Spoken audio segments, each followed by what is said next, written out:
Welcome back to the Concussion Protocol Podcast, 2/3 edition. We are back for bowl games week 2 highlighted picks. Obviously, Connor is opting out of this game, just like half of the players on these teams. So give us your support and some grace for actually being here to do this. So he demanded more money, and when we didn't give it to him, he's like, "All right, I'm out. I'm done."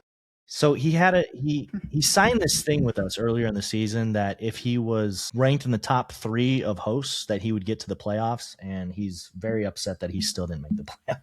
So we'll see. No, he should be back next week, but right now I have his picks, I have my picks, and Chance is Nostradamus, so he doesn't need any help because he is killing us at this point. I don't know. I haven't recorded last week, but I also don't know. Connor needed to be here so we could figure out what we're doing with the division because I didn't know where we're dividing it because I thought he thought we were doing too that like the regular season and championship and then bowl games, 2 separate things. I don't know what's happening. Either way, kind of works out in your favor. You won for the regular season by 3. Connor and I were tied. So I forgot because I did tell Connor the overall last week, but you weren't here.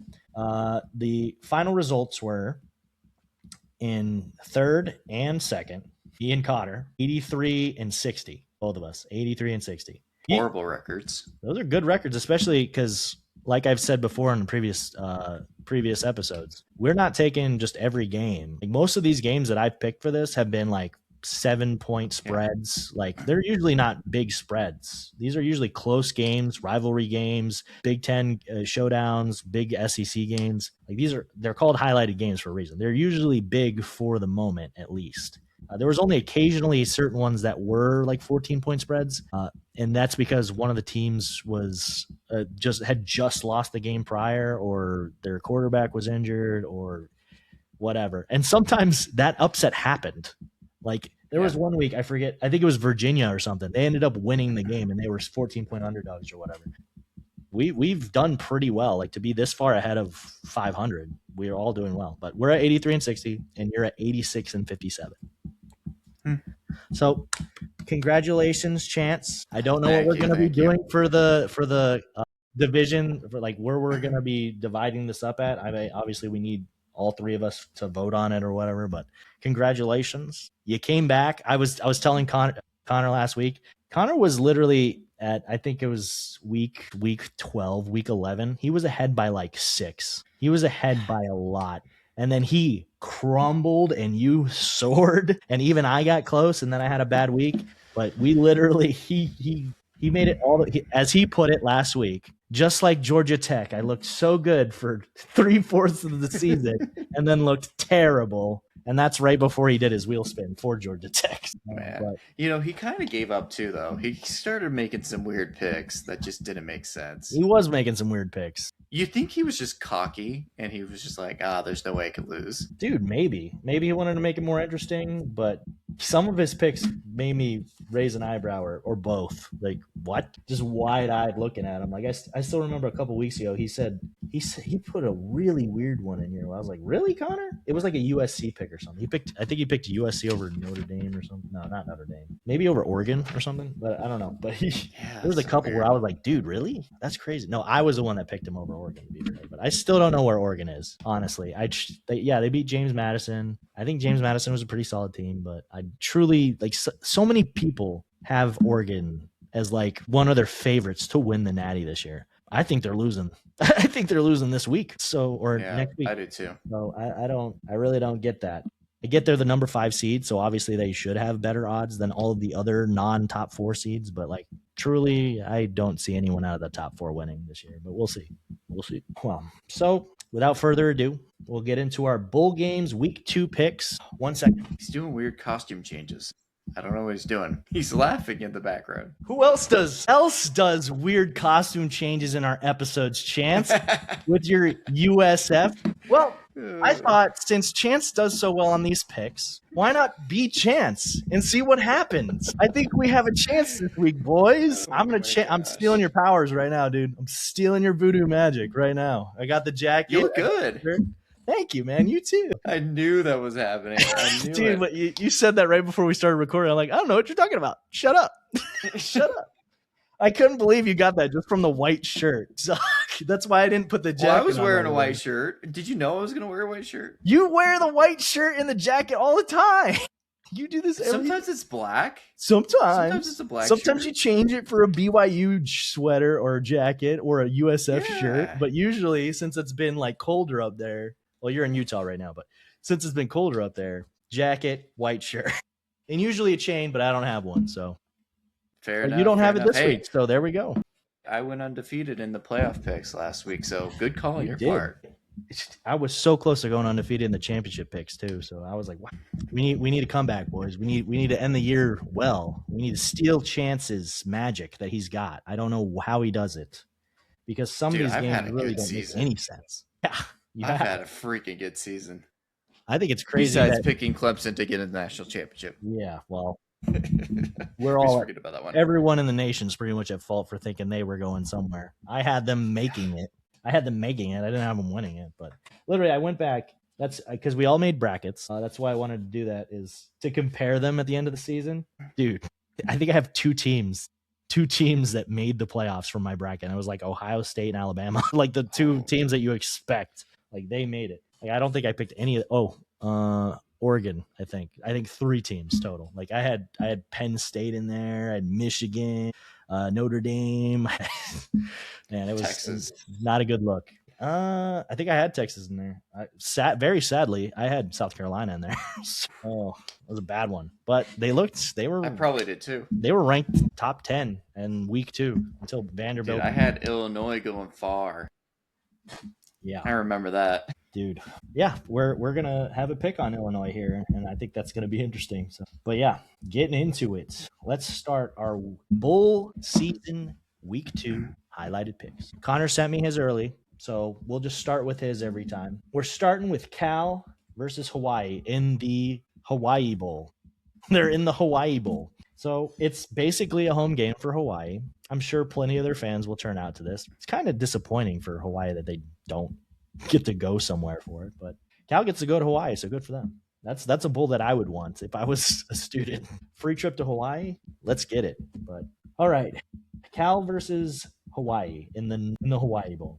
Connor picked Hawaii. He's riding with the Rainbow Warriors. He likes them. And so am I. I'm riding with Hawaii as well. I've looked at all the opt-outs for all of these games. I think Cal still has their quarterback. He's amazing. What's his name? Sakaputulele. They didn't lose too many people, to be honest, but I truly think Hawaii doesn't have to travel for this game. They're going to probably get extra practices in because of it.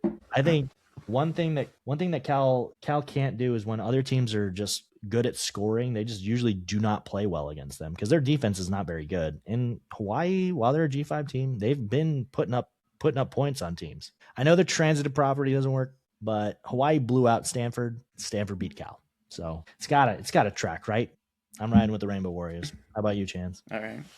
So when it comes to bowl games, I think you can arrive earlier to your bowl game in the regular season. It feels like a home game. I mean, a certain amount of tickets are allotted to Cal, so it's not quite a home game, but it will feel like one.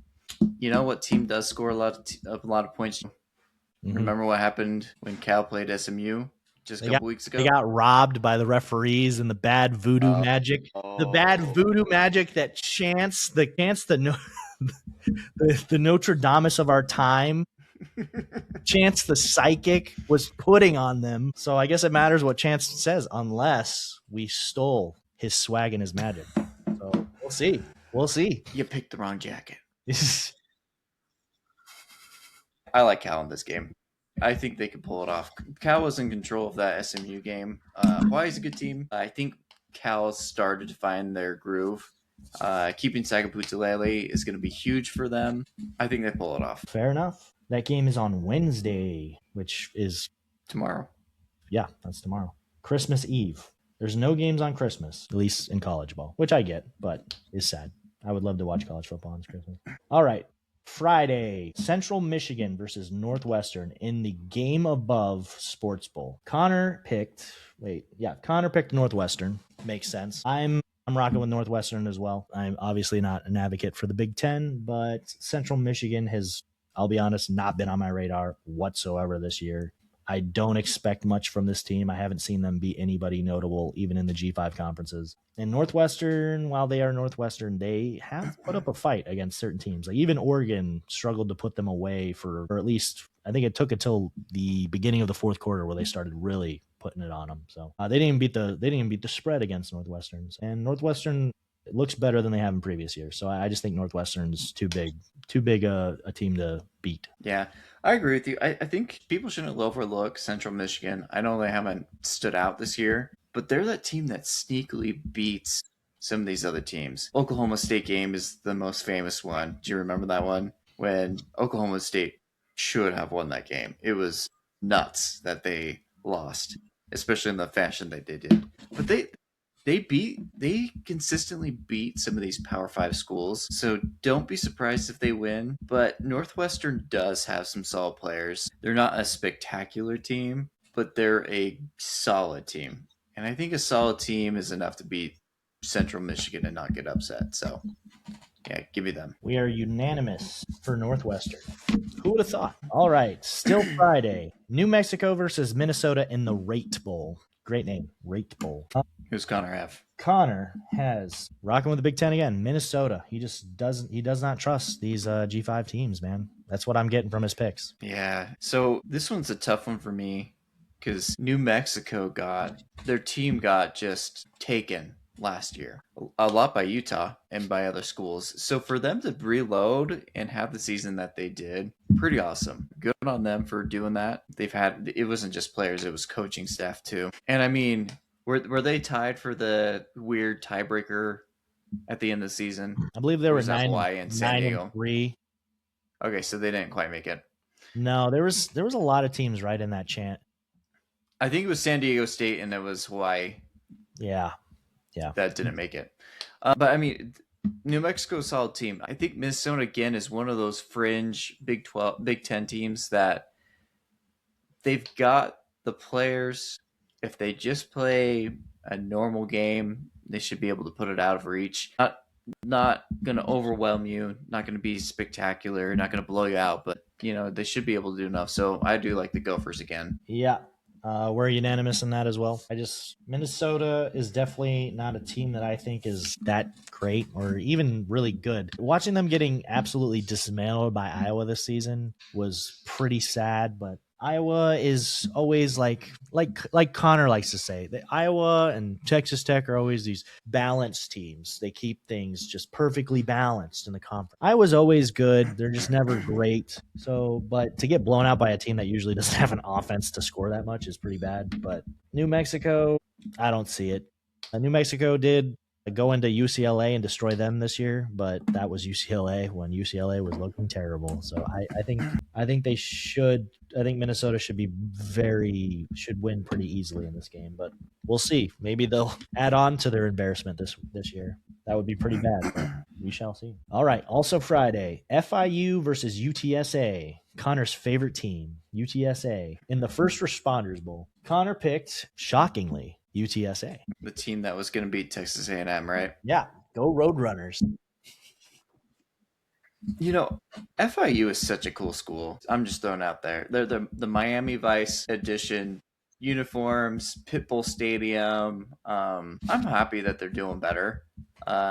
It's been a rough ride for sure. Sadly enough, this is one of their best seasons ever, and they're like 6-6. But they're on the rise, so I'm super happy for them. But that being said, UTSA is the better team. They are. They've got McCown. They've got some running backs. They've got the team to put it away. Yeah. UTSA, while I think they're dead even at 6-6, aren't they? They've played some good American teams in the American Conference, and they've upset some of those teams. Was it Tulane? I think it was Tulane. I can't remember if it was Tulane. I think it was, or it was South Florida. One of the two. Oh yeah, yeah. I'm forgetting right now, but it was one of the bigger teams in the American that had playoff potential. They upset them. It wasn't Tulane because I think UAB no. Yeah, it was UAB beat Tulane, or was it Memphis? I think so. Or I keep confusing them, but Memphis fell off a cliff. They've been terrible. Yeah, they have. Didn't they get blown out of their they got blown game? out by NC State, but NC State, we know that they could put points on. So I even without they didn't have Hollywood Smothers. I saw that coming by a mile. Not a good look for them. Plus, by the way, American 0-3 in bowl season. Yeah, and those are some of their better teams too. Yeah, like it was USF, Memphis, and Tulane. Well, that one's tough, but at least they're in the playoffs, so that's a tough look. It sucks because I would have liked to see them get a couple upsets, but it is what it is. A lot of them did lose quite a bit of people though. So like Memphis, I think Memphis lost their head coach, their running back, and they lost a lot too. So anyway, on to Saturday. Did you pick? Did I not? It's unanimous. I picked UTSA. Okay. My bad. My bad, guys. My bad. All right. On to Saturday. Pitt versus East Carolina in the Go Bowling Military Bowl. Connor picked. This is one of those picks, man. I don't get it. I like East Carolina. They are very good at causing upsets every year, so they're not completely out. They were in contention for the American Conference for a good portion until they got blown out in like the second to last game by, I'm forgetting who it was, but they got blown out pretty bad. But they did, yeah. And it was not a good team. The week before that, they were blowing other teams out too. So it was UTSA. Wait, I think it was UTSA. I think it might have been UTSA. Yeah. Yeah. But Connor's picking East Carolina in this game, so I think that is interesting, especially considering that East Carolina's quarterback is opting out of the game, Hauser. So he's good too.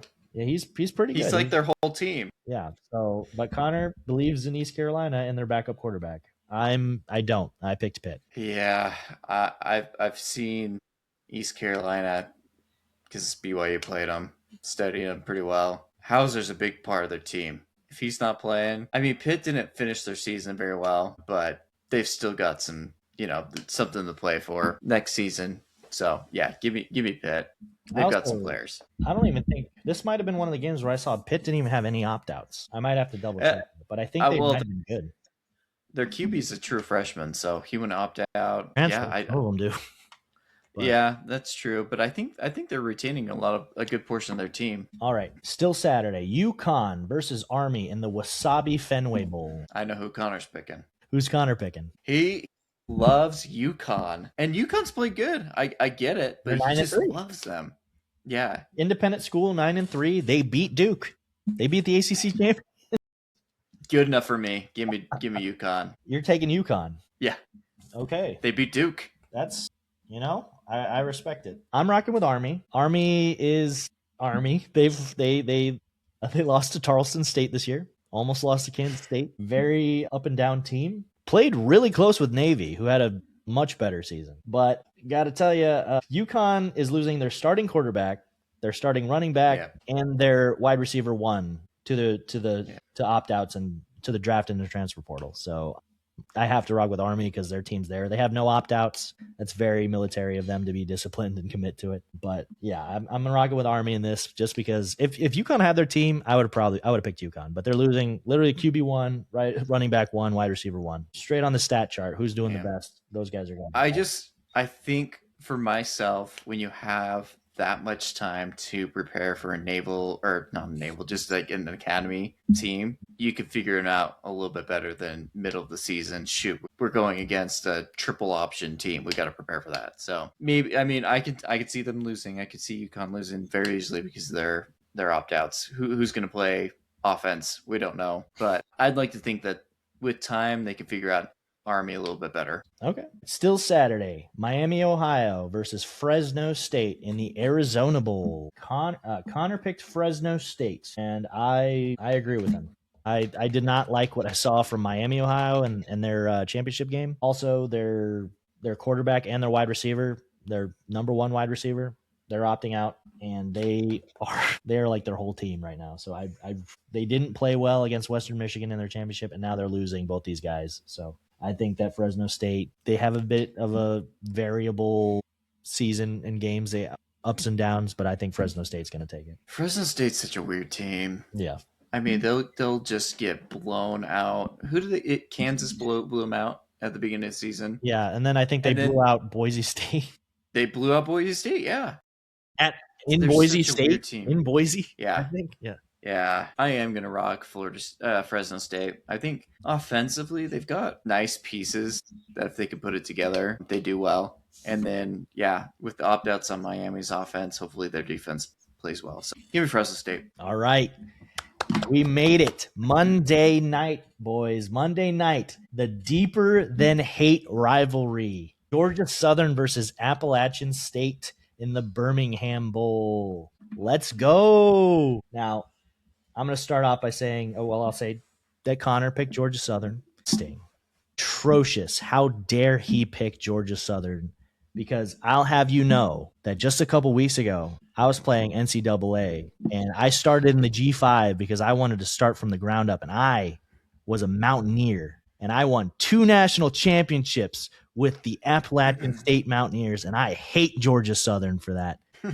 So I'm taking App State, baby. Rock with the Mountaineers. I'm sorry I left for Auburn. They had better recruits. You know what? I'm gonna rock the Mountaineers as well. Respect. Yeah. I do think that's so cool that they get that. Literally the second I saw that, because of NCAA, I was like, oh, that's big. That's a big rivalry. And that's a fun bowl game. And as I said in the last episode, no opt-outs. They're like, nah, we're killing them. Both sides are like, we're killing that team. I love it. That's awesome. All right. And our last of the speed option, Tuesday night, or sorry, I'm saying night. I don't know what time of day. I'll be Tuesday, Coastal Carolina versus Louisiana Tech in the Independence Bowl. Connor is rocking with Coastal. I don't know why, because I'm pretty sure they don't even have their head coach. Yeah, I don't know why he likes Coastal Carolina so much. I mean, they do some cool stuff with their program. Mm-hmm. I think he just likes their team because they give out free refreshments and they do medieval time halftime shows, and their field is green. But the football product, it's not very good this year. So I'm going to Louisiana Tech. And as am I. I gotta rock with the Louisiana teams. It's just solidarity. I can't. I have to. I unfortunately cheered for the Raging Cajuns too, and look how great that went. The only team I didn't pick from Louisiana was obviously Tulane, unfortunately. They got dealt a tough hand there. All right, on to the read option, the bigger games of these bowl games. We'll get into the playoffs next week when they're actually happening. But to start out, Penn State versus Clemson in the preseason national championship. Just kidding. Pinstripe Bowl. Wow, this literally would have been the national championship according to a ton of people at the beginning of the season. Penn State was destined for it. Clemson was destined for it. And here we are, 2, I believe, 6-6 teams just clinging to bowl eligibility. You know what is the weird part? If you told me at preseason who was going to win this game, I'd be like, man, that's a tough game to pick. I don't know. Now at the end of the season, how we know how these guys' seasons turned out, I still have no idea. It's still a toss-up. But it's not because they're dominant. It's because they are not dominant. They are very much not dominant. Yeah, very odd. Who did Connor pick? We'll go with him first. All right. Connor picked in a very long-winded, of all the picks, this is the one where he's like, I don't know. I guess Penn State. That's what he said, basically. So, really? Yep. I haven't looked at the opt-outs. He was surprised that they made a bowl game. He was like, I guess Penn State. Wasn't Penn State like... Were they 9-4 or 8-5? 8-5? Mm-mm. They're both. They were both pretty close to 500. I'm pretty sure. I mean, Penn State. Remember, it took them to like week 8 to get their first Power 5 win. Yeah. So I think they're 6-6, but maybe they're 7-5. Let's see. 6-6. Man, Clemson is 7-5. Penn State is 6-6. Okay, man. I'll be honest. I don't know the opt-outs on this one because my heart wants to say Clemson, but if they have a bunch of opt-outs. And I would say Clemson because I think Klubnik's had a really tough year, and he really needs to make something happen during this game if he wants any sort of career in the NFL. But I could see Peter Woods opting out. I could see a bunch of Clemson's big-time players opting out because of the NFL, and not as many on Penn State. Although Penn State probably had a bunch of players opt out because of transfers to Virginia Tech. Man, I'm going to go with my gut, and I'm going to say Clemson. All right, now you're going to tell me how I'm wrong and all the opt-outs. Yeah, Chance. I was nice to you earlier. I told you some of the opt-outs. But I know Clemson has a bunch because they have some good players. I remember a couple weeks ago, I remember a couple weeks ago when I picked Boise State and somebody felt the need to completely leave out the fact that Maddox Madsen was out at the time for the season, but then he came back miraculously a couple weeks later. Yeah. So sorry, got to meet you there. But I'm rocking with Penn State.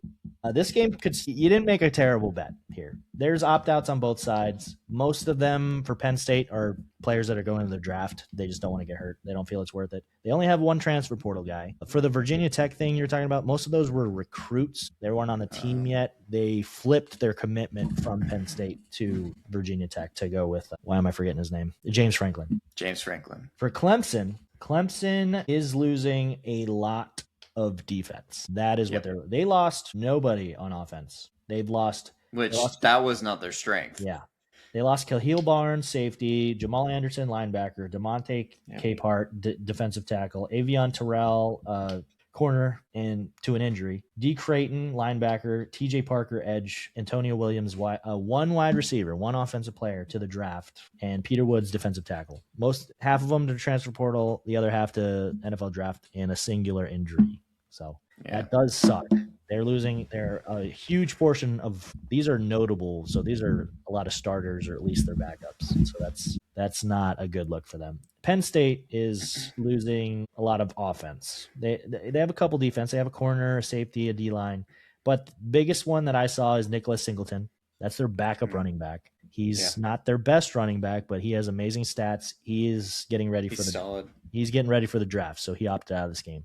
Weirdly enough, their starter is going to be playing. That's why I'm sticking with Penn State. Is they did lose an offensive lineman. They are losing their second best running back, but they still have the guy that was putting up numbers against Ohio State, Indiana. Like, he was playing against good teams when he was putting up these numbers. So I will say Indiana did hold him. They actually let Singleton get some yards on him. He had like 80, I think. I'm forgetting the other guy's name, but he actually did get bottled up against Indiana. But the other games of the year, he actually played really well. It was his team that let him down. I'm rocking with Penn State just because their defense got absolutely destroyed by this, and Penn State's. I don't think they'll have to score too much unless Klubnik really needs to put on a show. I could totally see that. He does need to look good right before the draft if he wants to get drafted by a good team. Otherwise, it's not looking good for him. Yeah, I don't even think he's on the draft board right now, to be honest. Yeah, I would not be surprised. Yeah, and what was I going to say? Penn State, you look at them, and yes, they're 6-6, bad season, but it was like close losses versus some good teams too. So some of them. It's not as bad as maybe the record points out. So I can totally see Penn State winning, but yeah. I'm gonna go with my gut. They're both the two sides of the same coin. These are both teams that had top 10 recruiting classes and should have been amazing. So for them to underperform so bad, really, it does speak to the coaching staff. So I get why they fired Franklin. It's not looking good for them now because who did they sign? Oh yeah, Iowa State's coach, Matt Campbell. Yeah, he's a good coach, but obviously he did not have a great season for Iowa State. They had a lot of injuries, but he's had one good season with Iowa State and one not so good season with them. So we'll see how he does, but right now that firing might not have been the best. Obviously you lost a lot of people in your recruiting class, but we'll see what Matt Campbell can do there. But yeah, I'm rocking with Penn State in this one. It could go either way, truly. There's so many opt-outs, it's hard to guess these ones. All right, the one that Chance has been waiting for his whole life. Chance, I genuinely feel like I need to cheer for Georgia Tech because it might help. It might help your mental on this, man. Like you're telling me that even if BYU blows them out, you're going to be even more pissed, is what you're telling me. I didn't say more. There's no result that will make this right. That's my mind. I mean, last year BYU went and blew the socks off of Colorado. I mean, just. The score wasn't even close to what it was. It was embarrassing. It was embarrassing. The only thing more embarrassing was the fact that the announcers just kept talking about Colorado the whole time, even though the BYU was destroying them. Yeah, and I held on to that bowl victory for the whole season. I've watched so many random YouTubers that didn't know anything about BYU. These guys that these black guys who were super duper Shador fans go in there and be like, these white boys from BYU whooping you. What are you doing? Funny videos. Anyway, but it's not going to take away the pain, because if they blow out Georgia Tech, it's just going to bring up, oh, well, maybe we should have put BYU in there. And it will tick me off when the talking heads start doing that. Yeah, but I'll go first. Your biggest hit is LG Martin, your offensive player of the year in the Big 12. He's not going to play. When did that happen? He got he had surgery for his shoulder. Oh, wow. So we don't know. The thing I looked at said he didn't. It didn't say he was out. That's crazy. Came out today. That's why. Damn. Yep. That's yep. We don't know if he's going to come back or if he's going to the NFL, but he's out. His backup, Moa, he's out as well. Oh my God. It's all on Bear. The third string running back, nowhere close to as productive as the first string and second string running back. So yes, it is very much all on Bear. The good news is, look who they're going against. It's all Georgia Tech's defense is so bad. Yeah. They're ridiculously bad. So for that to be the position, it sucks, especially since that's how BYU game plans is around that position. But, give Bear time to prep and everything. I still think the offense will do well. Georgia Tech, I've actually watched some game film just to prepare myself for this. I was impressed. You suiting up? You lining up? You lining up with them? Yeah. Are you kidding me? I'm going to be ball boy. I'm going to be calling the plays. Put me in as running back. Georgia Tech's line was a lot better than I expected. I watched their line specifically in some instances, and they play hard. When you think Georgia Tech, you just think of Haynes King. That's all you think about. But that offensive line plays hard. They're smart, and they allow Haynes King to do what he does. So that's something BYU really needs to figure out. I expect Georgia Tech to score some points. They're good. They're good. Unfortunately, their receivers are good, but they also drop a ton of balls. So BYU needs to go out. They need to go out fast. Their front seven for BYU is good. Secondary solid. So I do think that they can bottle up Georgia Tech. So give me BYU by multiple touchdowns. Who would have thought? Who would have thought that that's what I was going to pick? Who would have thought that the guy that picks BYU every game because he is. Have I picked against him? No, I don't think I've picked against him. You didn't even pick against him last week or 2 weeks ago. Yeah, I actually thought you might have flipped that one. If it wasn't my team, you literally said, "I'm a homer. I gotta go with him." But yeah. Yep.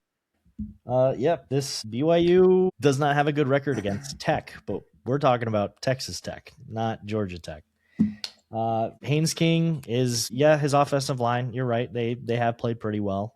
They kept him in close in that Georgia game, but I do not trust Georgia Tech at all. The fact that it was so blatantly obvious to someone that they were not even going to make the playoffs, that they weren't even going to make their championship game when their last few games were not that tough. Obviously the Georgia game, but that was out of conference. For them to lose to Pitt in the fashion that they did was pathetic. Their defense is trash. Maybe they step up. Maybe they want to get the seniors want to play their last game and really step up for this game, because this is a big bowl game for an out of playoff game. Like, people care about this game. It's the People's National Championship. Yeah, this is one of what they're saying. This is one of the most fun bowl games and most entertaining bowl games because of all the shenanigans that go on in it. And these are two notably good teams. Georgia Tech obviously underperformed at the end of the season. I think BYU has more to play for. BYU very much, you should be super pissed and should want to just stomp on Georgia Tech's throat. Similarly to how Georgia did against Florida State when they got they only lost one game in the SEC championship to Alabama, and they were out. And they were like, well, this is stupid. And they went and they blew out while there was a lot of opt-outs, and obviously Florida State's quarterback was out. They destroyed Florida State by 60 points. They showed what a team should do when they get disrespected by the committee, unlike some Fighting Irish people. But here we are. I think BYU is just significantly the better team. I think that while BYU, I won't give them that their defense is as good as Georgia's, maybe. They have a good defense. They have a really good defense. And they have No opt-outs in this game, except maybe LJ Martin, as you're bringing up now, He's because not an opt-out, because of but an he's injury. Because of an injury, yeah. But they don't have any notable things that are keeping them out of this game. And I think Georgia Tech would have to add quite a few players on the defensive side, just magically just pull them from other teams right now to be able to compete in this game. So I'm rocking with the Cougs, and so was Connor as well. All righty. Oh, I didn't say the thing, did I? That's the Pop-Tarts Bowl, guys. Anyway. All right. North Texas, the American Conference runner-up versus San Diego State. The complete Mountain West Conference teams. runner-up. Yeah, very much opposite. All offense versus all defense in the New Mexico Bowl. It's basically the halfway point between these teams. Maybe, I don't know, maybe a little bit closer to Texas. But yeah, North Texas versus San Diego State. And Connor he likes Mustamaker, man. He's rocking with North Texas. Go Mean Green. Mustamaker's playing, right? Yes. There is no significant opt-outs that I've seen in this game. Their coach is coaching? I believe so. Yeah, I think G5 lets their team stay intact. Man, this one's a tough one.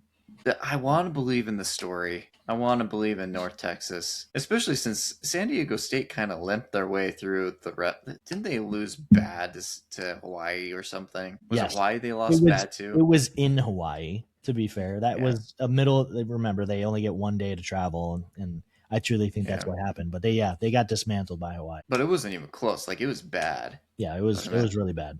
But also, UNT got dismantled by USF too. So it was close at halftime, but after that, it was. Yeah, I could totally see San Diego State just running the ball all over North Texas, taking up possession time, not allowing them to score. On the same time, you see North Texas scoring fast, and San Diego State falling behind, can't run the ball like they want to, getting desperate, and allowing North Texas to get some sort of turnover or play in their hand. Honestly, it's just going to come out to who gets up on top first. I'm going to throw in there the Mean Green. I want it to happen, so I'm going to manifest it. All right. We're unanimous because I'm rocking with the Mean Green as well. Yeah, you brought out San Diego State's. They're all defense, and even when they're all defense, they've shown that this year, while it was on the road, that even being all defense, they could really just get dismantled by a good offense. Hawaii has a great offense, and that's obviously the home field, but obviously they dismantled them. North Texas is a really good offense. Their defenses, but I will give that North Texas, when they've played solid defenses, Mustamaker has made mistakes, quite a few, and their offense, not just him. They've made quite a few mistakes. You could have argued in the Tulane game that North Texas was starting to come back, and there was some calls in that game that might have changed the outcome. Depends on how you felt about it, but I just think that Mustamaker's got it. I think that this offense is gonna run. I think they're gonna just put it down on this team because they have nothing to lose. They have no opt-outs. San Diego State does have 2 opt-outs. They're both edge players. I looked into them. They have like a combined total of like 9 tackles on the year. They're not significant opt-outs. So this should be a pretty fair game between the two. But we shall see. We're unanimous on North Texas. Come on, Mean Green. You got to get something. A bowl victory. You didn't win your conference. Like, you got to get something out of this year. This was a magical year for you guys. San Diego State, you had a chance. You should have made your conference. I don't know what happened. All right. Virginia versus Missouri in the Gator Bowl. Connor, I thought this was pretty funny because, as we all know, Connor is like the biggest SEC hater on the show by far, and probably the biggest. I spend a lot of time on the Concussion Protocol Podcast Instagram account going into Connor's comments and replying to him, just making fun of him, because it's always like some hate, like some rage hate about like, oh, this SEC team sucks, I hate them. Like, and I'm just like, I just always razz him about it. And still, with all that hate in his heart, I'm pretty sure he unanimously picked every single SEC team in these games. And I think before that even, but definitely in these games, he has picked all SEC teams. The only one I can say is he did pick Miami last week. I'll give him that. But outside of that, he has picked nothing but SEC teams in these matchups. Yeah, Virginia versus Mizzou. I agree with Connor. I'm rocking with Mizzou here. They do have the running back, but like I said in the previous episode, Bo Pribula is transferring, so he is not going to be playing in this game. But I think Missouri's running game is just that significant that I think they could beat this Virginia team. This Virginia team is really good, but in the big moments they have They have crumbled. They got upset. Obviously, they lost the first game of the year against NC State on an interception. They choked one against, who'd Virginia lose to? Was it Cal? SMU? There was so much chaos. No, Virginia lost in the championship game to Duke. Yeah, they lost to Duke, but they lost before that because they almost got, I believe they almost, wait. Well, they lost to NC State. Sorry. They lost to Wake Forest. Was it Wake Forest? Okay. No, sorry. Yeah. I was confusing. It was Louisville and SMU that had, no, there's a lot of ACC chaos, so it's getting jumbled in my head. But Virginia's had some ups and downs on their season. And at the end of it, if you're not Miami, who's already gotten their kind of choke games out of the year, Miami always has the choke games every year. That's why I could believe in them against a other notorious choke team in Texas A&M. At the end of the day, I just don't trust any of these ACC teams. Like, I really don't. I just think Mizzou, even though they've gotten battered and they're losing their quarterback, I think the run game is so good that I think they're just going to bully Virginia. But we'll see. We'll see what happens. So this game was hard for me to pick because I look at it and Mizzou on paper has some players, some good stats, whatever. They've beat nobody. Every chance that they've had to beat a big team, they lost. Then you look at Virginia, and we thought that they were something when they beat Florida State. Turns out that wasn't that big of a win. Yeah. And the only notable team that they've really beat is they beat Louisville at Louisville, which was an impressive win at the time. So I won't take away that. And they beat up Duke at Duke. Problem is, then Duke beat them up in the ACC championship game. So I don't think you can really trust either team. Mizzou's backup QB, I can't remember his name. He's played all right in the games that he's played. I think he's reliable enough. I do want to pick Missouri just because I think I can rely on that run game more than I can rely on Virginia, who they really did not look good in that ACC championship game. No. I know they were coming back a little bit, but it really seemed like Duke was destined to win that game. And nobody wanted them to. That was crazy. I literally had just gotten to the little bar when I was, after being on the plane ride, right when Ohio State and Indiana was finishing, and then Duke and Virginia were playing on the other screen. And I was like, dude, no way Duke is actually winning this game. There's no way. Dude, I almost picked it. I almost picked Duke too. I would have been totally fine with just losing the Ohio State one because that's what we talked about. I said I have to pick them because otherwise they're going to win, right, Chance? So I picked them to jinx them, and it worked. Thank you, me. But anyway, the Duke one, I almost picked Duke, but I was like, yeah, Chance is right. This might hurt the format really bad because of how the ACC getting screwed because of Duke. So I was like, you might be right here. And I said, yeah, screw it. Go with Virginia. They're the safer bet. And it didn't happen. So I almost had them. But it doesn't matter in sports betting. It doesn't matter. You can't almost have it. You got to get it or you don't. What are you looking at? What are you looking up? I got to look up this Houston LSU game, the opt-outs, because I know you won't tell me. Well, if you would have told me earlier this season, I would have gladly told you. Hey, I went first on the BYU one. Okay, if you're I gave you LG Martin. I was picking BYU either way, dude. That one didn't matter. I know. Well, I will tell you this one. We're losing our best corner in Delaney. Yep. We're losing him to the draft. Aaron Anderson. Big part of your game. Aaron Anderson, our wide receivers did not play great this year. So any wide receiver opting out I feel it really doesn't hurt us that much. You don't have a QB anyway to throw to. Yeah. Harold Perkins he's opting out to be in the East-West Shrine Bowl, I guess. Cool, Harold Perkins. And then Whit Weeks is out, right? And Weeks is still injured. Yeah, he had the most major injury I've ever seen in my life. They thought he was going to be playing the next week. They were talking about, and then they're like, actually, his ankle is broken. He's not playing at all. But he did poach us a coach. So, and Houston's only losing one player, according to this at least, an offensive lineman, and Demetrius Hunter. So LSU has more opt-outs. Chase, I have put so much faith in LSU this season.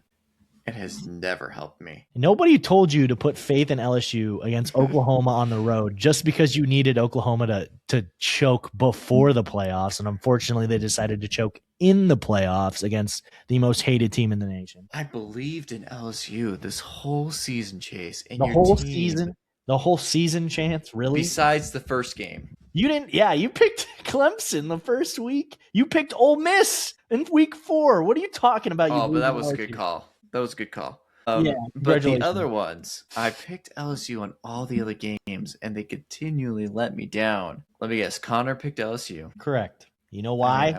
Because he hates Houston. Because he hates Houston. I do have cause. It is because I hate them. He hates Houston. He hates Houston more than the University of Arizona.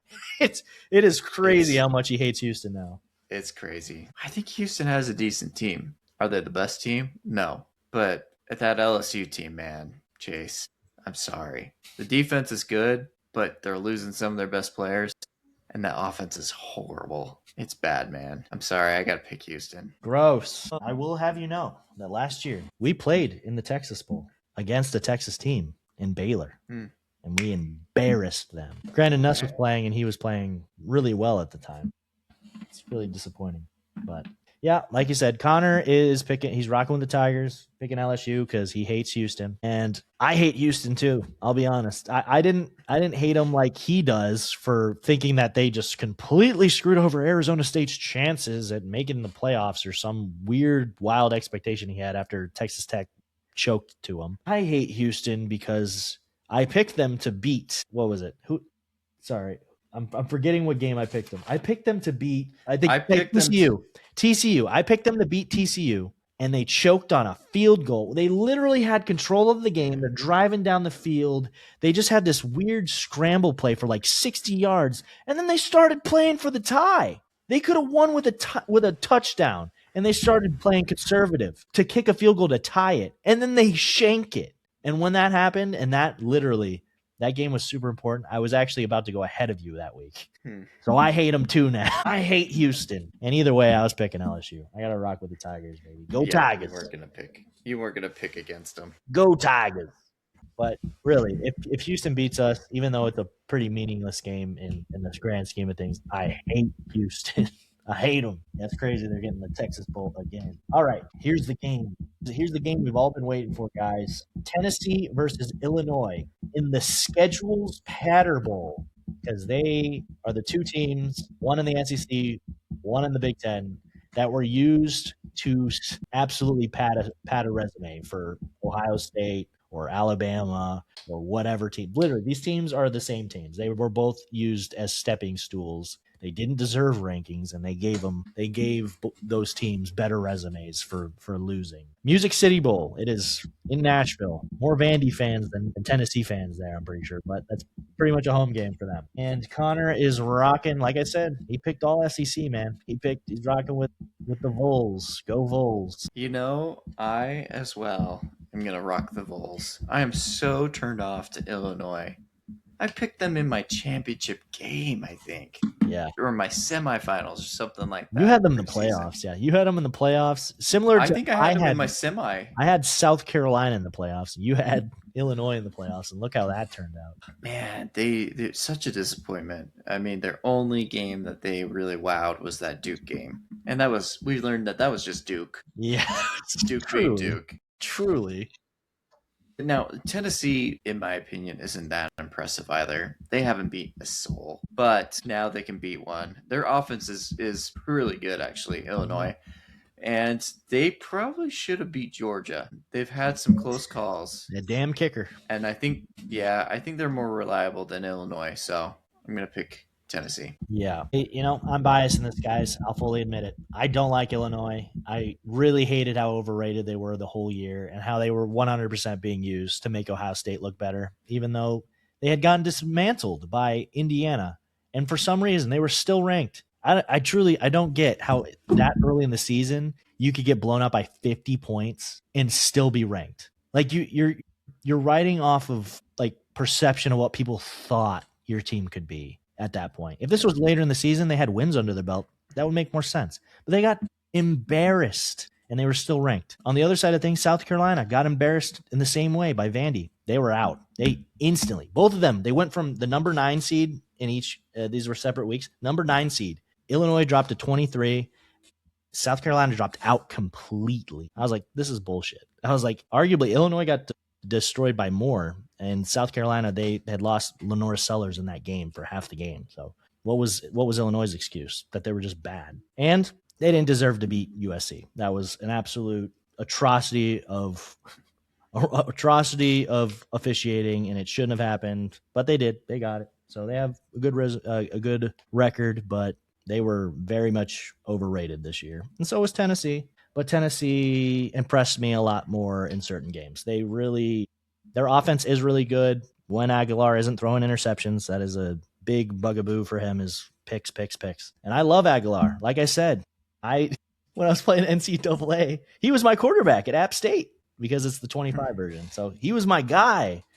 And then he left me after winning a natty. Rude. Now I hate him. I'm rocking with the Bulls. I think that Tennessee has all the potential. They could have been something good. I never really believed in Illinois. I believed their defense might be solid. Brett Bielema has always had solid defenses, but they truly disappointed this year. And Tennessee did too, but I think that potential-wise, if I'm using the thing I hate, which is eye test, I'm rocking with the Bulls. The only way I could see Illinois winning this game is that the Bulls haven't shook off that embarrassing loss to their rival at home. If they haven't gotten over Vandy embarrassing them, then I think Illinois could absolutely pat on to that, but I think they can get over it.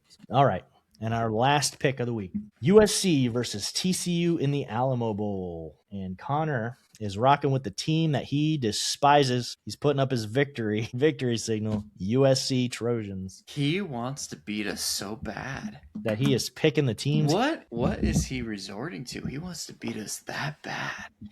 I think this is one of the few things where he actually knows that obviously Josh Hoover will not be playing in this game. He is transferring, as a lot of the Big 12 quarterbacks are transferring. Sam Leavitt, Brock Purdy. Yeah, Brock Purdy's transferring. Rocco Becht, and now Josh Hoover. So Josh Hoover. He was aware of that, but at the same time, USC is losing the Biletnikoff Award winner, Kai Lemon, to the NFL draft. So he's not playing in this game. That's a huge hit for them. They do have another great wide receiver on their team. Obviously, a wide receiver is not as detrimental to an offense as a quarterback in most cases. But yeah, he's rocking with USC. And I'll let you go last here, Chance. I'm rocking with USC as well. I think USC has impressed me a lot more this year than TCU. TCU let me down a couple times this year. They did have some really close ones. Obviously, that ASU on the road one could have gone either way. But at the end of the day, it's really hard to pick a team that's starting quarterback isn't going to be in the game. Like, I have no idea who this guy's going to be, that's playing. I don't know if he's going to be any good. Maybe that works in their favor. Maybe they get destroyed. On the bright side, he's going against a USC defense that is not that great. They're pretty average at causing turnovers, so it could be bad for him, but truly this is not the worst defense to go against, obviously. So if he can just get his team going and play just freely, because it's just a bowl game.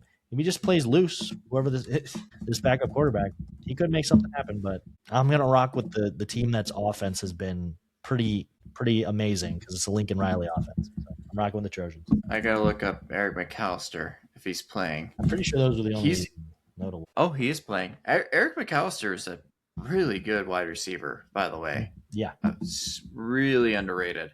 Still really like USC in this one. I think USC was just a couple touchdowns away from being in the conversation for the playoffs. So I can understand why they're upset at that Notre Dame scheduling. That, if they didn't have Notre Dame in their schedule and they played more, maybe like a Navy that week or whatever, a G5 team that appears to have a good record, but maybe isn't to that caliber, we might be talking about the playoffs for them. Maybe not in, but like right on the cusp. So, and I think that's where they are as a caliber of a team. I mean, they played Oregon close. They played a lot of teams close. So yeah, give me USC. TCU has problems. I mean, it depends on what TCU team shows up. TCU did beat SMU. Pretty good game.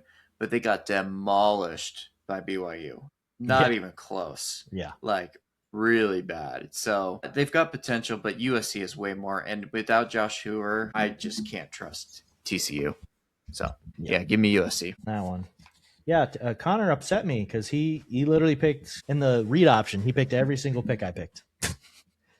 When he sent me that list, I looked at the bottom and I was like, you suck. I was like, you picked all of those ones. But some of the early ones in the speed option, Yeah, it's bowl season. There were some question ones. It's bowl season. We'll see. He might get a couple lucky ones. Anything can happen. So, but yep, that's our highlighted picks of the week. And next week we'll have playoff games, so that will be huge. Obviously, this is going to be an interesting week to see if the teams with the bye weeks have been sitting on their asses too long and they get too comfortable and they're not ready for these games, or if they come to play and they just dominate. Because at least my perception is the top 4 teams are the only teams I can see winning it. They're the only teams, truly. Other people obviously have different opinions. I'm not sure where you stand on that, Chance, but I truly think it's Indiana, Ohio State, Georgia, or Texas Tech is winning this. I don't see Oregon. I don't see Ole Miss. I don't see Miami. Miami's interesting, but no. If they hadn't choked so many times this year, maybe just once, I would believe in Miami, but Carson Beck scares me. So yeah, I hear you. I would say this year specifically, I'm locked into the top 4. Last year, me personally, I thought Ohio State was the best team in the country, and that they had a really weird loss to Oregon that came down to weird rule stuff on the road, and then I think that they didn't really care losing against Michigan. But that this year, there's no Ohio State, in my opinion. I don't think Alabama's that team. I think it's the top 4 that realistically have a shot. Yeah, so in my bracket, you weren't here for it. The only team that I saw, actually, I had 2 teams that I saw making upsets, and that was Oklahoma and Miami. Miami did it. Oklahoma didn't. The reason I believed in Oklahoma is because they played dirty all the time. Like, not dirty as in I'm going to stomp on your ankle and break it or something. But they play in the trenches. They play in these messy games. They don't look good, and they just found ways to win. So I thought that if they got past Bama, I thought that they would be a matchup like hell for Indiana, just because Indiana has played in those games, and they've done well against Oregon and Ohio State, but Oregon and Ohio State they're a bit more finesse. There's a lot more pass in their repertoire. I think that Oklahoma could have met Indiana and caused some chaos. I think they could have taken it, but since they choked against Alabama, it don't matter. Miami, I do still believe in a little bit. I think their potential has them. If they played to their potential the rest of the year, they could absolutely win the Natty. But I think I agree on that. Eventually, just Carson Beck is going to Carson Beck it, because they did beat Texas A&M. They beat them on the road. Their defense played flawlessly. Pretty much flawless. Obviously, they got a little bit of help from the wind, so the kicks didn't hurt them either. But they played pretty much flawlessly. Their running game was amazing, and Carson Beck didn't have to do anything. So he was able to get through the game without any interceptions. So Reed didn't have that luxury, unfortunately for him. But when you're getting through the next few teams, obviously Ohio State next week, he's going to have to sling it. He's going to have to make plays. And I've watched him make amazing throws, and I've seen him overthrow by a mile or underthrow and get it picked. So unfortunately, he has a high potential for success and a high potential for screwing his team over. So he's got to show me. He's got to show the world, because right now I just see the 2 losses he had this year. I truly believed in him being the number one team in the country earlier in the season, and then they instantly proved me wrong. Instantly. Yeah. So I got that. I was with you. So, but yeah. We should have learned from years past. Yeah. This was the first time I was on board. I always made fun of that. Oh, they're back. This year, even in the offseason, I was looking at Miami. I was like, I've seen Carson Beck. I think if he just squeaked up those interceptions, that dude is rocking with it. But as we saw with pretty much everyone this year, all those people were right there ready to make that step, and pretty much all of those like juniors that went to seniors crumbled. All these preseason Heisman favorites, Cade Klubnik, Nussmeier, Carson Beck, all these players, Drew Aller, injury obviously too, but all these players that we expected to see so much from did not turn into anything. And they honestly, some of them might not get drafted, some of them might get drafted and play on the practice squad. Truly, I do not see much for Nuss in the future after this terrible. I know he was injured. I really don't believe in him right now. Like, it really hurt. It really hurt me watching him this year. Yeah. But we shall see. But yep, that is our highlighted picks of the week. Let's go into trivia. Woo! This is Connor's trivia segment. without Connor. Jeez. You know, in my defense right now, I know I'm not going to do well. It is midnight, guys. We'll see how well I do. Well, there's only one that I will be upset with you if you don't get. Not that, once again, these questions, I was on the fence with a lot of these questions where I was like, because I made them. Like, I didn't go to a spreadsheet or like find other trivia. I found stats and I made them. Some of them, I was like, these might be the easiest questions ever for them, but they might not be. Because some of it is a bit like, why would I know that? But some of it is like, this is your team or this is your conference. Like, you should know that. Okay. But once again, I probably wouldn't do very well either because I don't know stats like that usually, unless it's like been happening in front of me. You know what? The upsetting part for me is when I get into these trivia things, I know the answers, but because it's like on the spot, I never get them. I hate it. But we'll see. We'll see.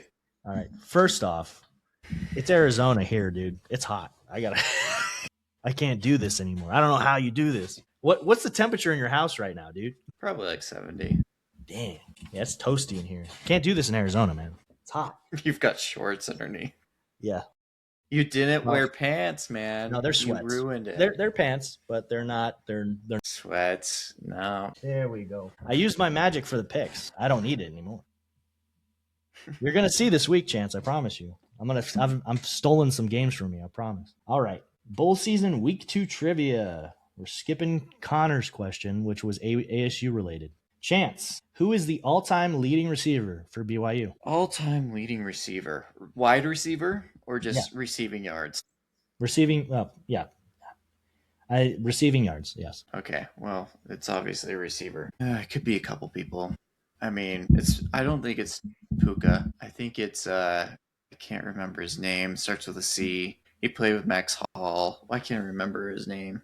He played for the Colts. What's his name? I can't remember. It did start with a C. I'll give you that. I know who it is. I just can't remember the name right now. He played with Max Hall. This would have been like 2010 to 2012 or something like that. I think there's an O in there as well. I can't remember his name, but I know exactly who he is. I just described everything about him. I mean, Peyton Manning was thrown to him. I'm describing everything about him. I mean, it sucks that we've got Parker Kingston Chase Roberts, because I think his name, oh my gosh, I know it starts with a C, and I know there's an O in there. I'm pretty sure he wore like 18 or something can you skip me? Because it's going to come back to me. Skip that one for now. I'll come back to me on that one because I'll figure it out. Okay, I'll give you that. If Connor was here, I probably wouldn't let you do that. Well, I know who it is. I believe you because you said you said 2 letters and those are correct. All right, Chance. This isn't BYU related. Which quarterback holds the record for the most yards passing in a single game? It has to be that Tech game, right? It has to be the Tech game. And it was who played in that Tech game? Who was the opponent? Because I think he had more yards. Because I think he had more yards than Mahomes. And it was Oklahoma? Texas Tech? I mean, it wasn't Bradford. No. Very different time. Right. Bradford was like 09, I believe. He was 08. 08? Okay. Pretty close. Actually, I think he was 09 and BYU took him out for the season. I think it was the Heisman. I think he won in 08. That's what I'm thinking of. Yeah, and I think he was supposed to come back for 09 and BYU took him out for the whole season. And then Landry, you remember Landry? He came in. And he had an okay season. Landry Jones. I'm pretty sure Landry Jones. Yeah, you remember? Yeah. Who was it? I'm pretty sure it has to be that game. I'm pretty sure it's that game, and I'm pretty sure Mahomes didn't have as many yards as the other team. And I'm pretty sure the other team was Oklahoma. Since you're struggling, I'll give you it was that game. I mean, was it Baker?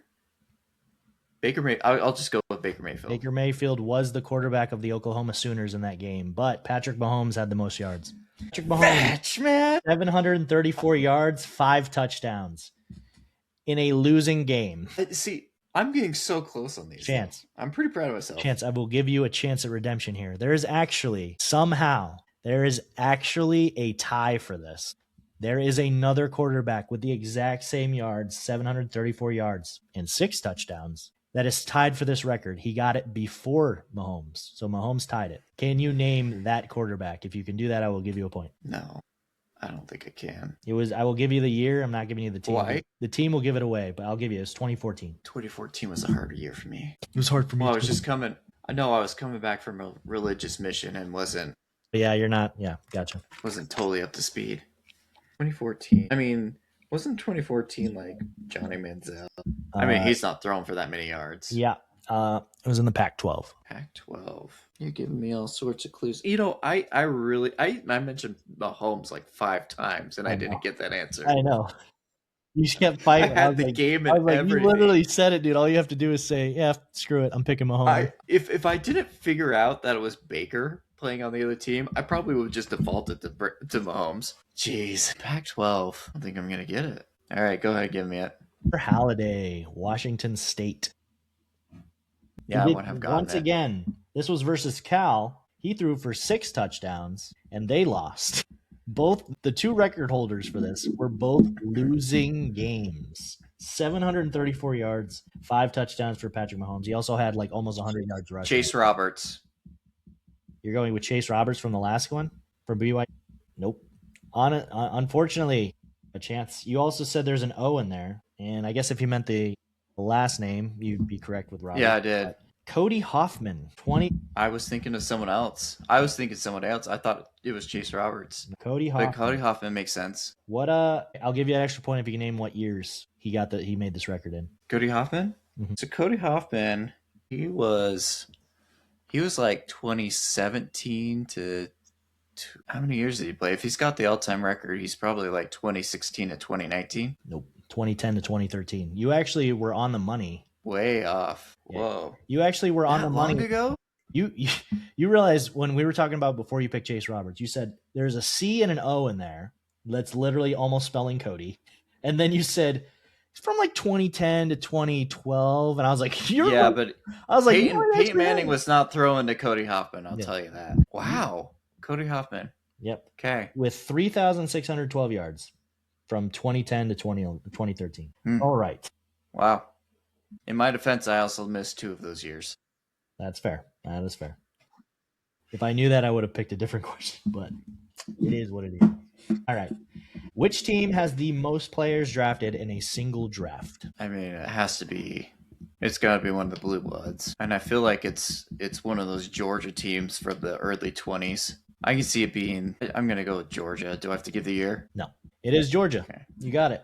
Okay. Is Georgia in 2020? What year was it? 2022. I would have gone with 2021. Yeah, 2022. So it was the 2021 season, 2022 draft.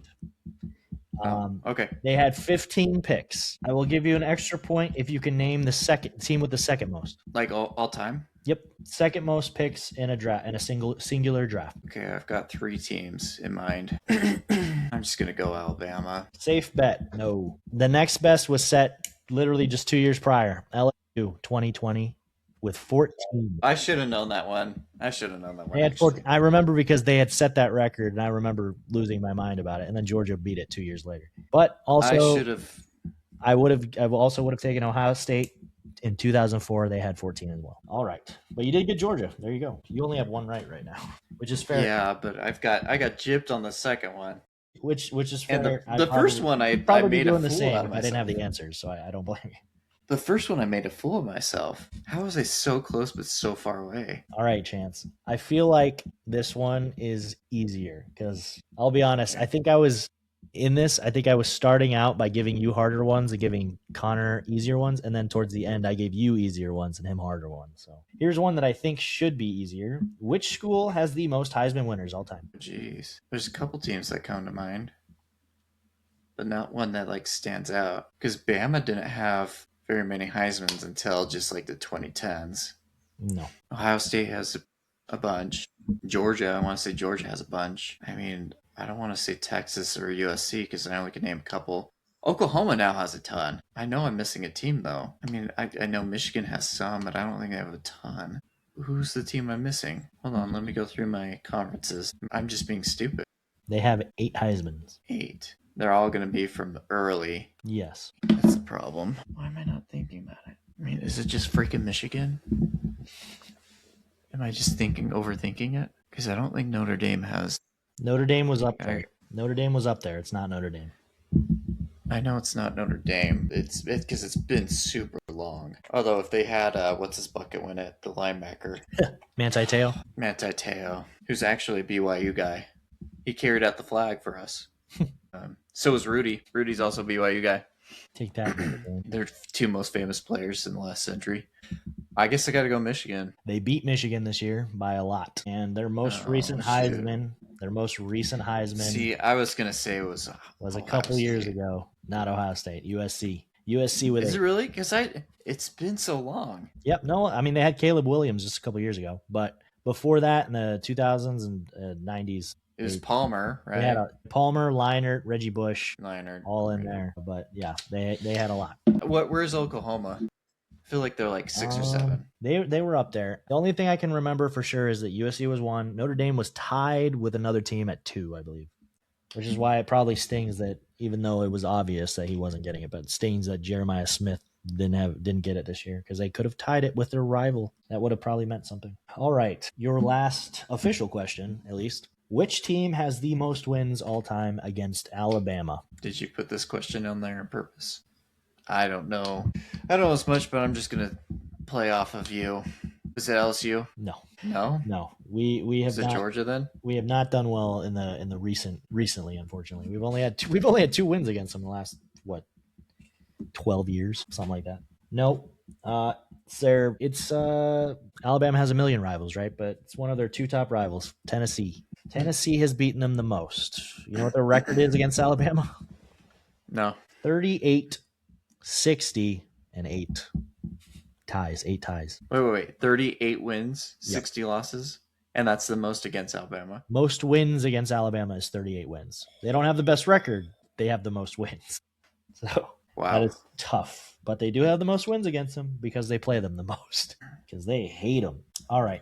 I was gonna use this as a tiebreaker between you and Connor, or I was gonna ask it just for funsies at the end if you weren't even close. But I'm gonna ask it just because I spent the time making it, so why not? Which teams were part of the biggest blowout in college football history? I will give you 2 points if you can name it right now. Otherwise, I will go to multiple choice. I know Wyoming had this crazy game against a team where I think they scored like 100, and I can't remember if Wyoming was on the losing side or the winning side, but I remember Wyoming was involved. I know they were involved. Is that one of the teams? Wyoming? Most lopsided victory? Biggest blowout. What do you mean by blowout? Just like, I guess it would be the biggest point differential in college football history. Okay. Is it straight up FBS, or is there an FCS school involved? It is not FBS. There's one team is FBS. Okay, so it's FBS versus FCS. Yeah, you could go to multiple choice. All right. Multiple choice.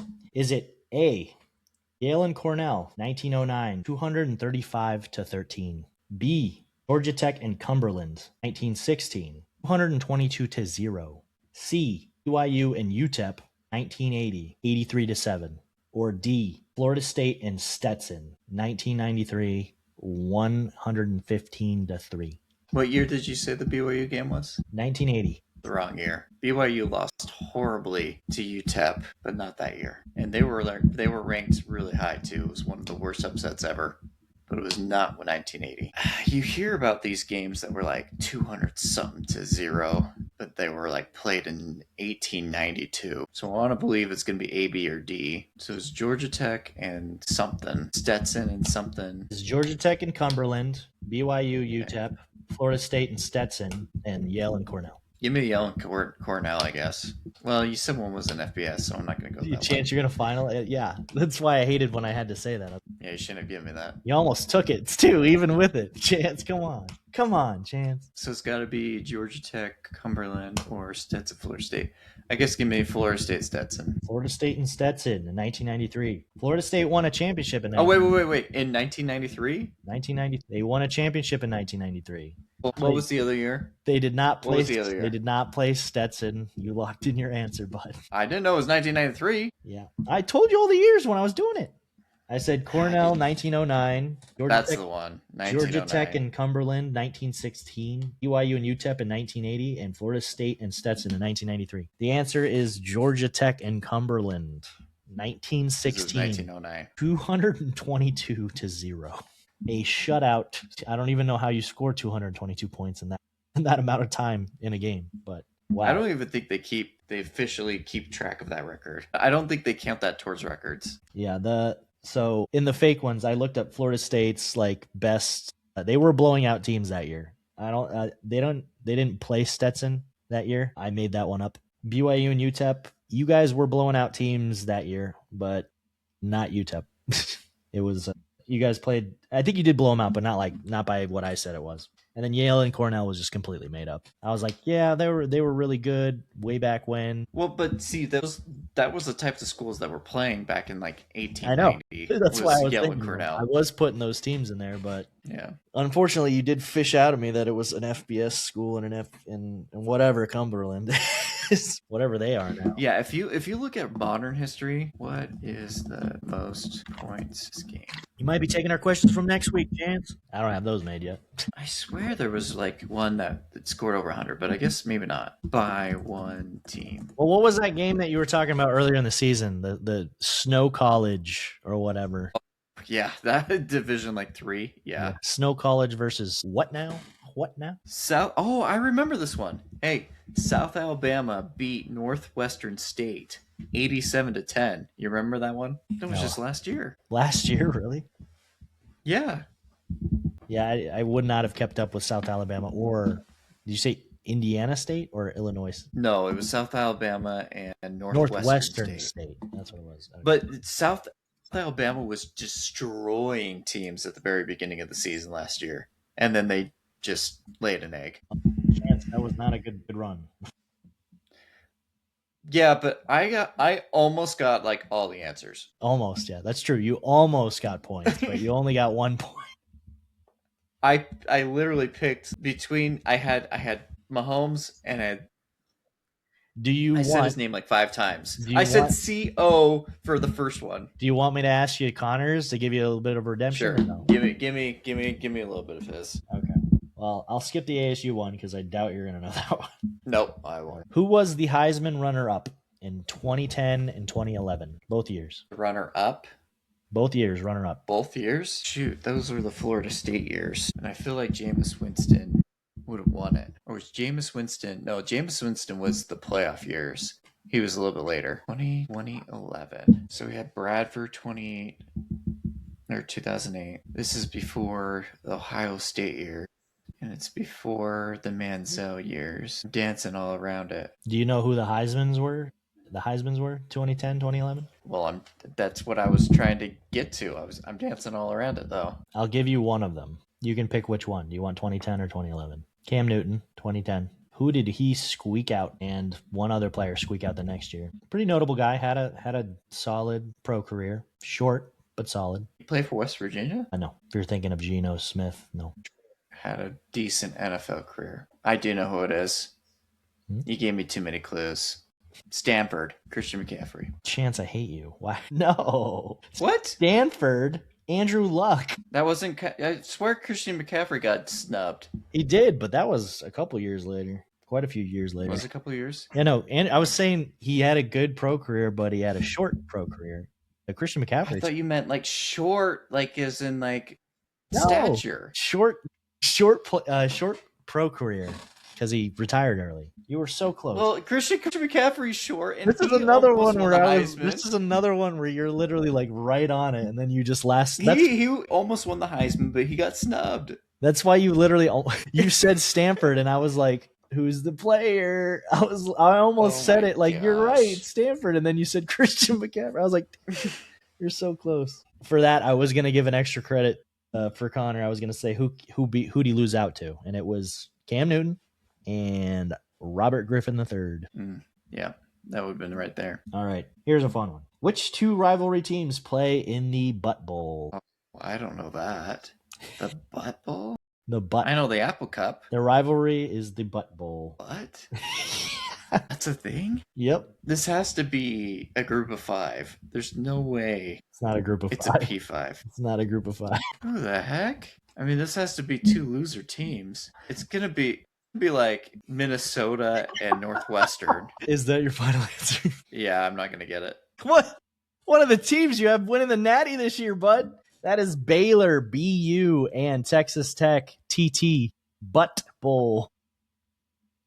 Really? Yeah. BU, Baylor University, and Texas Tech. TT. BUTT. But when I saw Makes that, I was sense like, that's now. hilarious. Did you know that before you saw that, though? No, I looked it up and I saw it. I was like, this would be a perfect question. I was going to ask it to Connor because he probably would have laughed for an hour before he actually answered.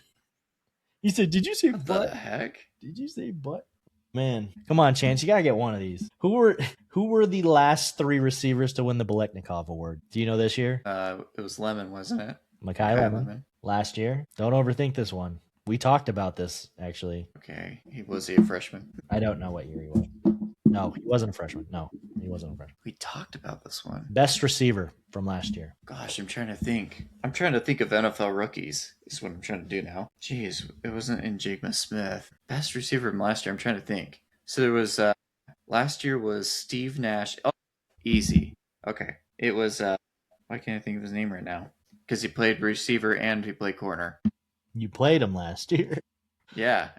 Why can't I think of his name right now? Colorado. Shador Sanders was throwing to him. Just can't think of his name right now. The Heisman winner of last year won the Biletnikoff as well. Yeah. That would be him. Let's go to the other year while I think about that one. I can't think of his name. I swear, I know these answers. I just on the spot. Yeah, I get you. So the year before, who would have been the year before? Last year, Ohio State won it. The year before, who won the championship? Who won the championship? Yeah. In 2023? Yeah. Michigan.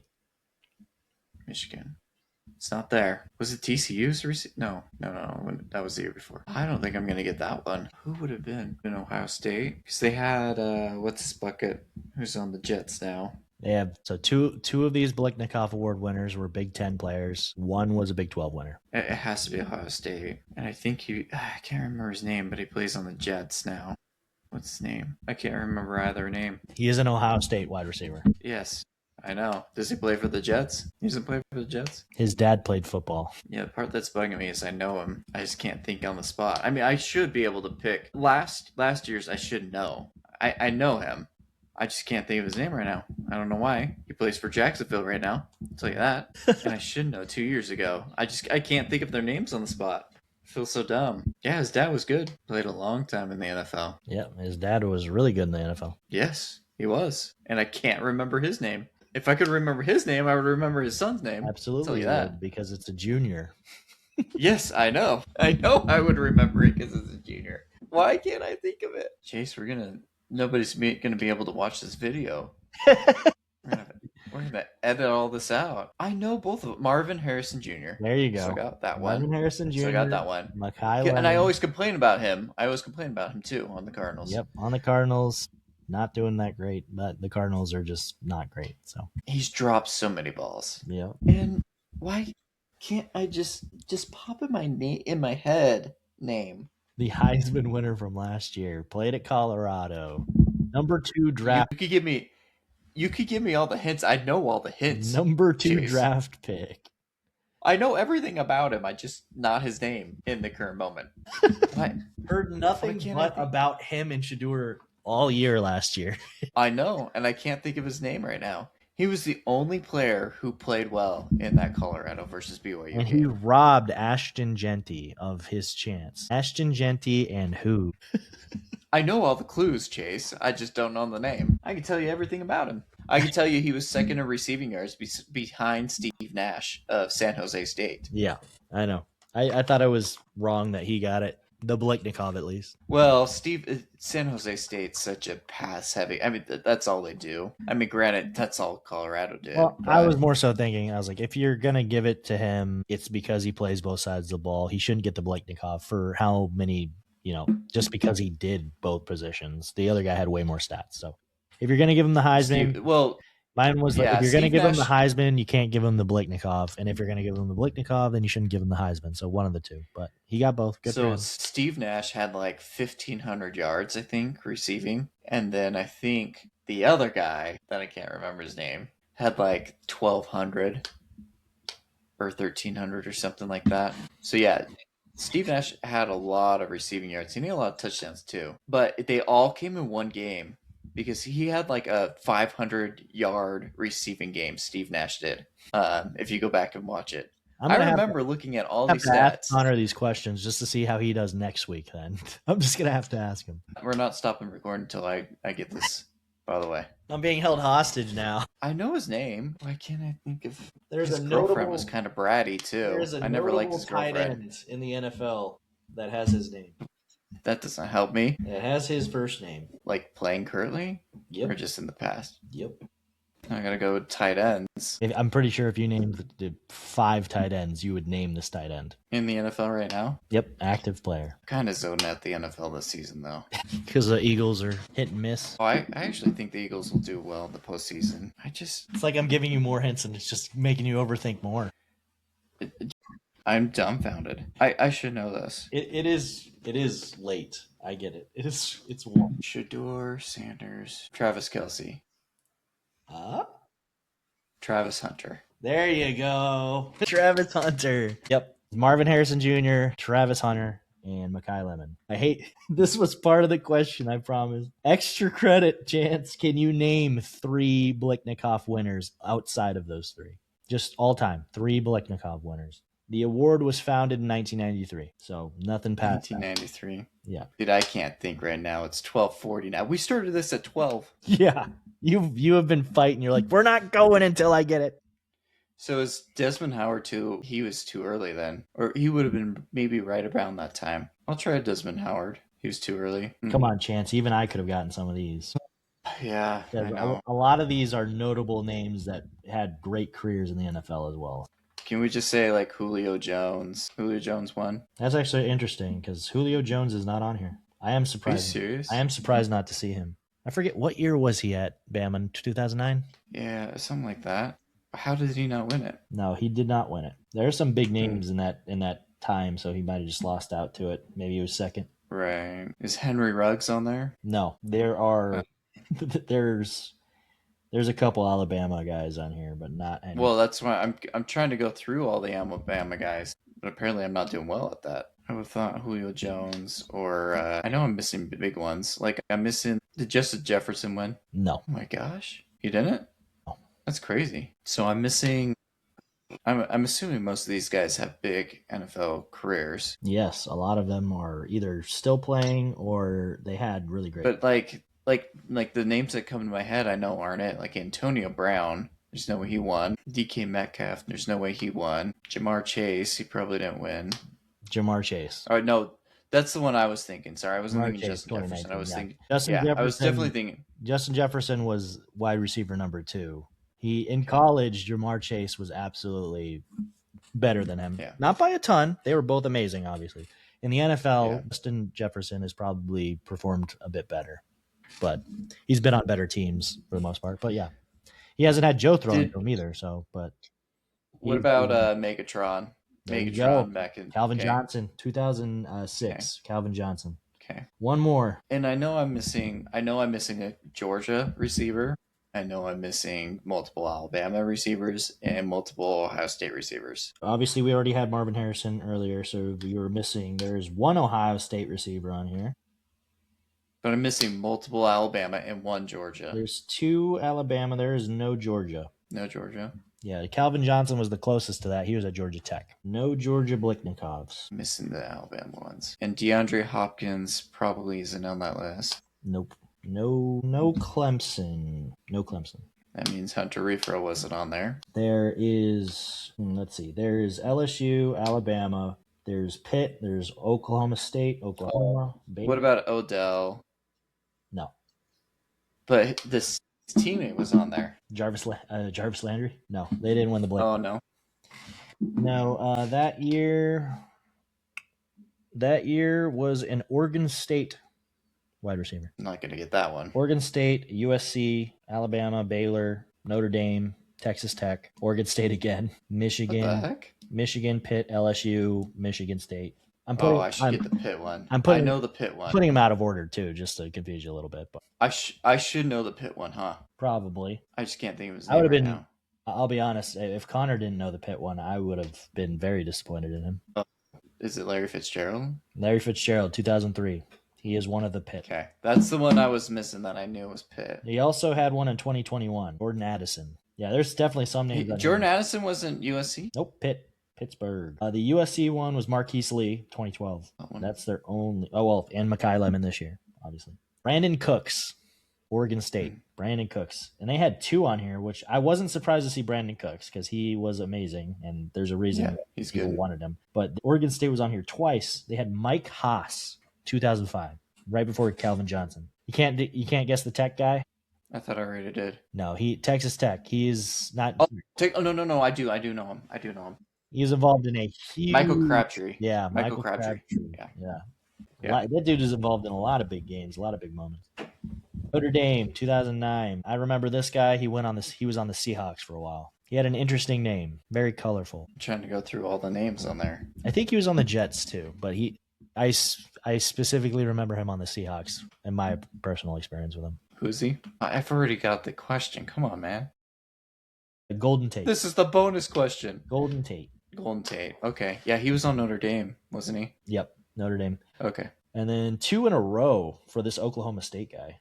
This guy should have played in the national championship, but got screwed by Alabama. Also. Yeah. That dude did not have a good NFL. Did he wear number 1? I don't remember. I saw him play live. I saw him play in a bowl game.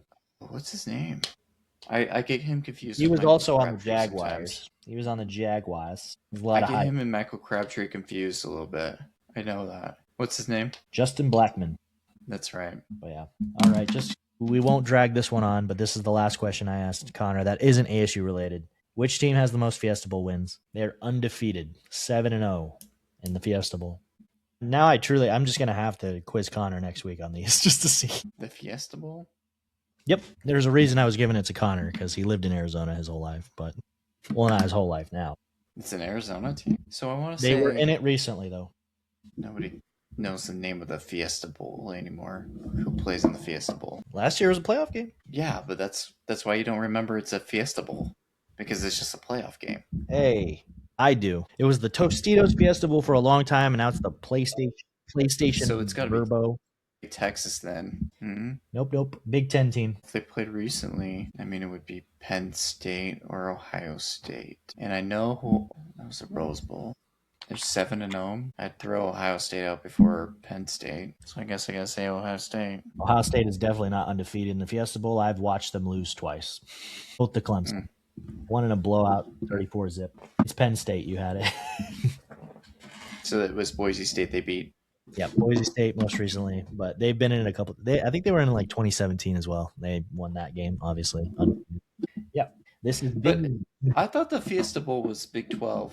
No, it varies. I saw LSU playing it in 2018. Well, I think it was New Year's Eve. So yeah, 2018. So I've seen SEC teams in it, Group of 5, Pac-12, Big 10, Big 12.